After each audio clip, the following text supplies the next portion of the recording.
Olá pessoal, tudo bem? Vamos começar hoje o estudo dos gases. Agora literalmente chegou a hora de dar o gás, galera. Olha só, estudo dos gases, primeiro a gente vai ver a parte de introdução. Qual é a parte de introdução? Estudar os estados físicos, estado sólido, líquido e gasoso e suas características. Nós temos o estado sólido, líquido e o gasoso, que é o que nós estudamos no nosso nível. Existe ainda o estado plasmático, mas o estado plasmático não é abordado no nosso nível de ensino, tá legal? Agora, quais são as características de cada estado físico desse? Se eu tivesse uma máquina fotográfica bem potente e tirasse uma foto de uma substância no estado sólido, a gente ia ver que as moléculas estavam bem presinhas umas das outras, legal? Já no estado líquido, essas moléculas estão presas, mas já permite uma certa flexibilidade entre elas. E no estado gasoso, as moléculas estão completamente livres. Tá legal?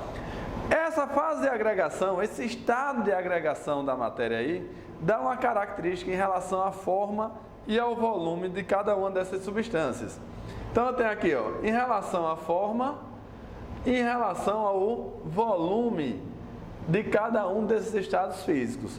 O estado sólido, pelas moléculas estarem bem presinhas umas das outras, se eu mexer com uma, as outras vão mexer junto, ela vai ter uma forma fixa e um volume também fixo. Imagine esse meu pincel aqui, esse meu lápis, ele está no estado sólido. Se eu pegar esse meu lápis aqui, todas as moléculas estão bem presinhas umas às outras. Ele tem um volume fixo. Se eu mudar esse lápis de lugar, o volume permanecerá o mesmo, tá legal? Por quê? Porque as moléculas estão sempre bem presinhas umas das outras. Então ele tem uma forma fixa e um volume fixo. Já um líquido, vamos imaginar o seguinte: eu tenho uma garrafa com 1 litro de água aqui do meu lado, cheia de água. Eu vou pegar essa garrafa e vou derramar na panela. Quanto é que eu vou ter de água na nossa panela? Eu vou ter também 1 litro. Mas a forma será a mesma? Não, a forma será a forma da panela, sempre da parte de baixo até aonde ele estiver cheio, tá legal? Então o líquido, ele tem uma forma variável, porém o volume é um volume fixo, tá legal? Já um gás, como as moléculas estão completamente livres, bem à vontade, eles se espalham por todo o espaço que é disponível. Então, nesse nosso estúdio aqui, a gente está gravando, nessa nossa sala de aula, então toda a sala de aula tem gás. Será que tem algum canto da minha sala que não tenha gás? Não, toda a minha sala vai ter gás.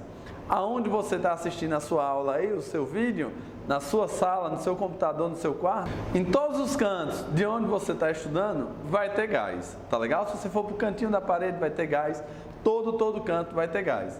Então, um gás, galera, ele vai ter sempre a forma e o volume, os dois, do recipiente. Forma e volume do recipiente que ele está contido, sempre, tá legal? Então, característica dos estados físicos: sólido, forma e volume fixo. No estado líquido, forma variável e volume fixo. Já o gás, tanto a forma quanto o volume é sempre a forma e o volume do recipiente.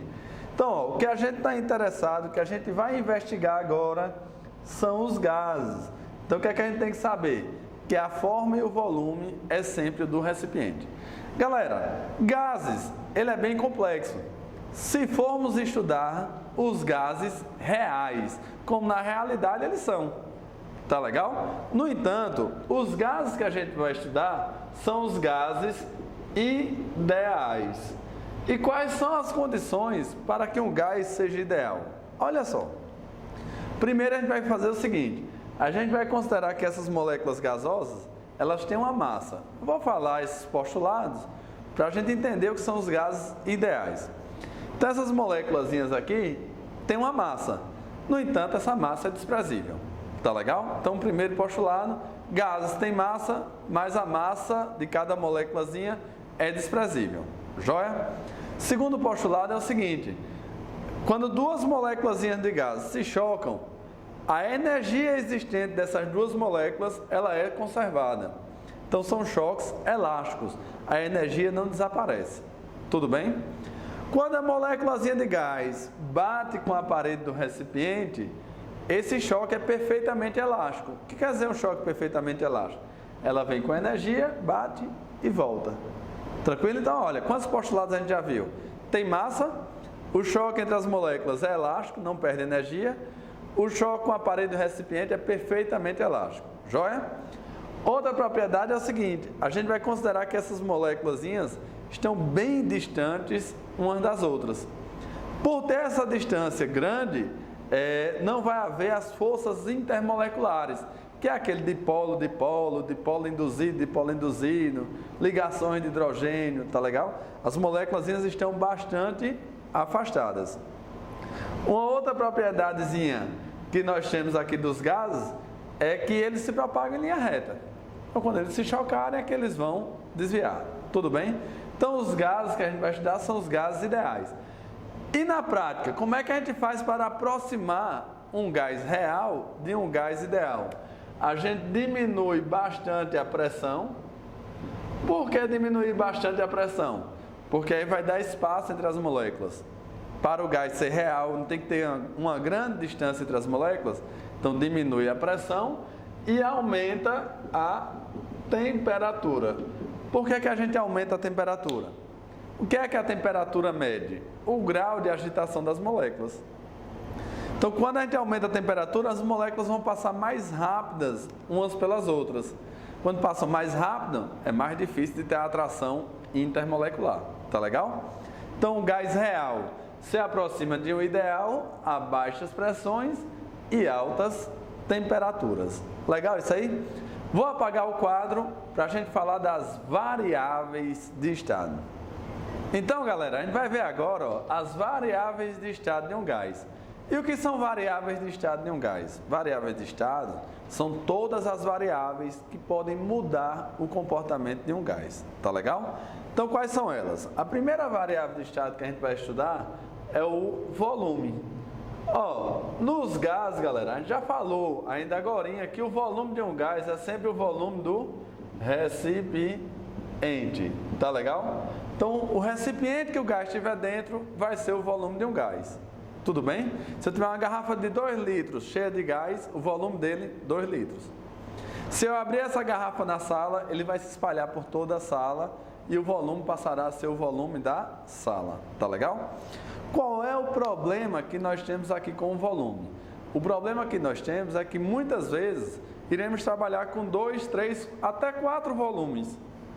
E é necessário que esses volumes estejam na mesma unidade. Tudo bem? Então, quais são as unidades que a gente tem que converter? Olha, 1 litro, 1000 ml, é uma conversão, tá? 1 centímetro cúbico. O que é 1 centímetro cúbico? Cúbico é de cubo. Imagina um dado. Agora, o que é um dado de 1 centímetro cúbico? É um dado que tem 1 centímetro de cada ladozinho. E os matemáticos chamam de aresta, tá legal? Então, 1 centímetro de cada lado, que é a mesma coisa de 1 ml. Então, imagina o dadinho, no lugar do dado, uma caixinha. Cabe 1 ml. 1 decímetro cúbico é a mesma coisa de 1 litro. E 1 metro cúbico é uma caixona agora de 1 metro por 1 metro e 1 metro de altura. Essa caixona cabe 1000 litros. Tá legal? Então, em relação ao volume, é saber converter uma unidade em outra. Isso vai aparecer para você nos exercícios. Legal? Uma outra variável de estado é a temperatura. Temperatura. Galera, o que é que a temperatura ela mede? Ela mede o grau de agitação das moléculas. Se as moléculas estiverem mais agitadas, a temperatura vai ser mais elevada. Tudo bem? Agora um detalhezinho. Qual é a temperatura que a gente usa aqui no Brasil? Temperatura em graus Celsius. Que é a temperatura que vai aparecer para você nos seus exercícios. É necessário o seguinte, galera, transformar essa temperatura de Celsius para Kelvin, que é onde as equações foram formadas. Todas as equações foram demonstradas na temperatura em Kelvin. Então, quando você for usar a temperatura nos gases, você vai usar a temperatura em Kelvin, legal? E como é que eu transformo de Kelvin, de Celsius para Kelvin? Temperatura em Kelvin é a temperatura em graus Celsius mais 273. Na verdade é 273,15, arredonda para 273. Então, por exemplo, a temperatura de 27 graus Celsius, temperatura em graus Celsius é igual a 27. Quanto é que vale isso aqui em Kelvin? Então, o que é que você faz? Temperatura em Kelvin vai ser a temperatura em graus Celsius mais 273, que vai me dar 300 Kelvin. Tá legal? Um erro muito comum de vocês é o seguinte: às vezes trabalha com duas temperaturas. Vão aparecer duas temperaturas nas equações. Aí você pensa, as duas já estão em graus Celsius, posso usar direto. Não. Se tiver as duas em graus Celsius, o que é que você faz? Transforma as duas para Kelvin. Temperatura, vai botar na equação, obrigatoriamente tem que ser a temperatura em Kelvin. Beleza isso aí? E uma última variável de estado, que é uma última variável que pode mudar o comportamento de um gás, é a pressão. Galera, a pressão, ela é definida assim, ó, é uma força aplicada a uma determinada área. Isso é a pressão. E o que é a pressão de um gás? A moléculazinha gasosa vem aqui, ó, bateu na parede do recipiente. Quando ela bate, ela faz uma força sobre uma área. Acontece que no recipiente, na sala que você está, tem milhões de moléculas batendo nas paredes do recipiente. O resultado desses choques todinhos é que dá a pressão gasosa, tá legal? O que é a pressão atmosférica? É a pressão que o ar faz em cima da gente. Ou seja, o resultado dos choques do ar em cima da gente, tá legal? Em cima da nossa área. É a pressão atmosférica. Por curiosidade, essa pressão é altíssima. E por que a gente não sente tanto? É porque a gente já está acostumado com essa pressão, tá legal? Agora olha, e como é que faz para medir a pressão? Teve um cara chamado de Torricelli, ou Torricelli, como quiser chamar, que ele fez a seguinte experiência. Ele pegou um tubo, um canozinho, de 1 metro de comprimento, 1 metro, e encheu esse tubinho aqui, ó, de mercúrio, Hg. Tá legal? Pegou uma bacia e também encheu de Hg, encheu de mercúrio. Aí agora ele pegou esse cano aqui e inverteu aqui embaixo, fez isso aqui, ó.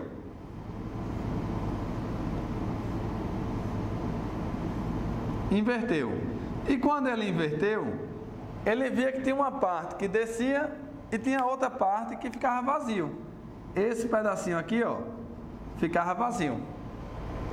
E ele foi pesquisar o porquê que isso acontecia. Aí ele descobriu o seguinte, ele descobriu que o ar fazia uma força aqui fora, ó, empurrava o restante do mercúrio que estava aqui dentro para ele entrar. Essa força aqui, ele chamou de pressão atmosférica, a pressão do ar. E toda vez que ele fazia essa experiência, essa distância aqui de cima dava 24 centímetros. Consequentemente, esse daqui dava 76 centímetros, tá certo? Então ele convencionou que ao nível do mar, vou botar aqui do lado, tá? Ao nível do mar, isso valia 1 atmosfera, 1 atm, que era igual a uma coluna de 76 centímetros de mercúrio, que é igual a 76 centímetros, 760 milímetros de mercúrio. Em homenagem a ele, 760 Thor. Esse Thor de Torricelli ou Torricelli, como você quiser chamar. Tudo bem? Então a pressão, ó, ao nível do mar vale 1 atm ou 760 milímetros de mercúrio. 1 atm ou 760 milímetros de mercúrio. Existem outras unidades de pressão. Por exemplo, a pressão usada no SI é a pressão em Pascal. Mas para o estudo dos gases, da química, a gente normalmente usa a pressão em ATM, geralmente em ATM, ou às vezes ainda aparece em milímetro de mercúrio. Tá legal? Então, essas variáveis de estado são as variáveis que podem mudar o comportamento de um gás. Agora, como essas variáveis podem mudar o comportamento de um gás, aí a gente estuda nas transformações gasosas, que é o assunto da nossa próxima aula. Legal? Então, para você, um molde de beijos e até já já!